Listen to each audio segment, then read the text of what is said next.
சென்னை மாநகரம் உட்பட அனைத்து தமிழ்நாடு முழுக்குமே ஒரு தலித்திய தலைவர், அதாவது அவர் தலித் இனத்தை சேர்ந்தவராக இருந்தாலும் அவர் அனைத்து மக்களுக்கான தலைவராக இருந்திருக்கின்றார். அப்படி அனைத்து மக்களுக்கான தலைவராக இருந்த ஒருவரை மற்ற அனைத்து அரசியல் கட்சிகளும் சேர்ந்து அவருடைய புகழ் பிடிக்காமல், அதாவது போராமை, ஜெலஸ் என்று சொல்லக்கூடிய அந்த ஒரு நிகழ்ச்சியிலே தான் இந்த கொலையை அரங்கேற்றிருக்கின்றார்கள். வேறு அரசியல் கட்சிகளுக்கு இந்த வளர்ச்சி பிடிக்கவில்லை என்பதனால், அவர் புகழ்ச்சி பிடிக்காததினால் இந்த கொலை அரங்கேறிருக்கின்றது. இதற்கு மூளையாக ஒருவர் செயல்பட்டிருக்கின்றார். உதாரணத்துக்கு உங்களுக்கு சொல்ல வேண்டும் என்றால், ஆற்காடு சுரேஷ் என்பவருடைய கொலைக்கு சம்பந்தமாக இந்த கொலை நடந்ததாக காவல்துறை முதலிலே அன்றைய கமிஷனர் அவர்கள் பேட்டி கொடுத்தார். உங்களுக்கு ஒரு நிகழ்வை சொல்லிக்கொள்ள விரும்புகின்றேன். ஆற்காடு சுரேஷ் என்பவர் எங்களுடைய கட்சியில், பகுஜன் சமாஜ் கட்சியில் பிவிஎஃப் என்று சொல்லக்கூடிய ப்ளூ நிறத்திலே யூனிஃபார்ம் போட்டு எங்களுடன் ஒரு தோளோடு தோள் நின்ற தோழனாக இருந்தவர், எங்கள் கட்சியில் இருந்தவர். என்ற அளவிலும் அண்ணன் ஆம்சாங்குடன் அவருக்கு எந்த விரோதமும் கிடையாது. அவரை கொலை செய்ததாக சொல்லப்படும் ஜெயபால் என்பவர் இந்த 8-9 மாத காலமாக அண்ணனை சந்தித்ததும் இல்லை, அவரை தொலைபேசியிலே பேசியதும் இல்லை, எந்த விதமான தொடர்பும் இல்லை. இது சம்பந்தமாக உளவுத்துறையிலே இருந்து அண்ணனுக்கும் இதுக்கும் ஏதாவது சம்பந்தம் இருக்கின்றதா என்று கேட்டபொழுது நம்முடைய கமிஷனர், அதாவது ரத்தோர் சார் அவர்கள், முன்னாள் கமிஷனர் அவர்கள் தெளிவாக உளவுத்துறைக்கு பதில் அனுப்பியிருக்கின்றார். ஆற்காடு சுரேஷ் கொலைக்கும் ஆம்சாங் அவர்களுக்கும், பகுஜன் சமாஜ் கட்சி ஆம்சாங் அவர்களுக்கும் எந்தவித தொடர்பும் இல்லை என்று அவர் பதில் மனு அனுப்பியிருக்கின்றார்.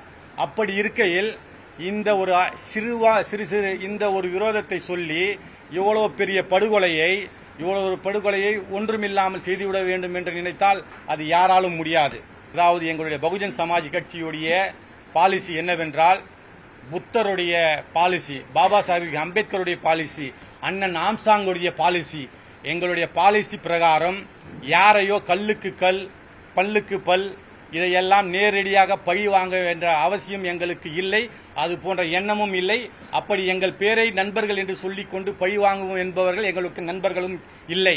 எங்களுடைய போராட்டம் சட்ட போராட்டம்.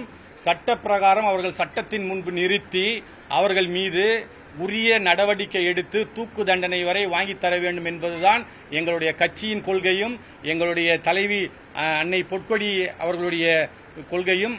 அது மட்டுமல்ல, எங்கள் தேசிய தலைவி அவர்கள் இங்கு பெகன்குமாரி மாயாவதிஜி அவர்கள் வரும்பொழுது அமைதி காருங்கள், சட்ட பிரகாரம் நாம் இதை எடுத்து செல்வோம், இந்த விஷயத்தை சிபிஐக்கு நாங்கள் எடுத்து செல்ல வேண்டும், நாம் எடுத்து சென்றால் அனைத்து உண்மைகளும் தெரிந்துவிடும் என்று ஒரு முதலமைச்சராக 4 முறை இருந்தவருக்கு இங்கு தமிழகத்தில் வருவதற்கு முன்பு Z++ என்ற பாதுகாப்பு பிரிவில் இருக்கின்றார்.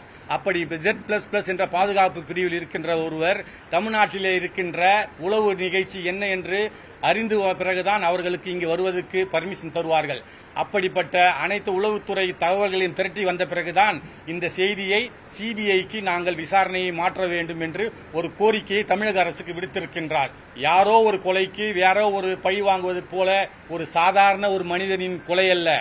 இது மிகப்பெரிய அம்பேத்கர்வாதி அண்ணன் ஆம்சாங் அவர்களுடைய கொலை. இது அவர் சிந்திய ரத்தம் ஒவ்வொன்றும் எல்லா மக்களுக்காகவும், இந்த தலித் மக்கள் மட்டுமல்ல அனைத்து மக்களுடைய வளர்ச்சிக்காகவும் அவர் சிந்திய ரத்தம் மக்களிடையே அது கலந்திருக்கின்றது. அன்பு கலந்த அந்த அண்ணன் குழந்தை முகத்தை கை வைத்தவர்கள் சட்டத்தின் முன்பு நிறுத்தி நாங்கள் தண்டனை வாங்கி தருவோம் என்பதை தெரிவித்துக் கொள்கின்றேன். செய்திகளை உடனுக்குடனும் துல்லியமாகவும் தெரிந்து கொள்ள சப்ஸ்கிரைப் பண்ணுங்க.